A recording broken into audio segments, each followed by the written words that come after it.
સ્વાર્થ મત કર બાલે, સ્વાર્થ મત કર, બી ઈમાનદાર બાલે. આવું ના હાલે હો બાલા.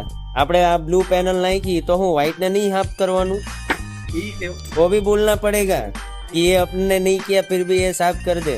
2 हाथ लगा देने का, उसमें क्या है. स्वार्थी इंसान है भाई तू. स्वार्थ मत कर बाले, स्वार्थ मत कर. स्वार्थ में कुछ नहीं रखा है, मालूम है तेरे को.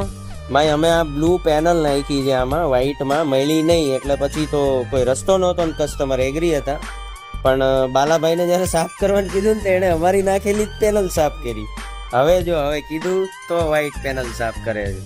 બી ઈમાનદાર બાલે, બી ઈમાનદાર. ઓકે. એક હતું ઓલા ફ્રીડમ એડિશન અને આ છે ઓલા તીગડમ એડિશન. મતલબ આ તમે જુઓ ને યાર, મતલબ આ ડ્યુઅલ ટોનમાં થઈ ગયું, મતલબ બ્લુ અને વ્હાઈટનું કોમ્બિનેશન. અને તીગડમ એડિશન મારું કહેવાનો મતલબ એટલે છે કે આ વ્હાઈટ ગાડી છે, વ્હાઈટ પાર્ટ્સ કોઈ જગ્યાએ છે નહીં, કંપનીએ પ્રોવાઈડ કર્યા નથી. હવે હાવ ખરાબ લાગે એની કરતાં તો બેટર છે કે ભાઈ આવી રીતે ઢાંકી દેવાય ગાડીને. સો તીગડમ એડિશન એટલે જ છે. બાકી તમે ધ ગેરેજ બોયઝને હજી ફોલો નથી કર્યું તો ફટાફટ ફોલો કરો.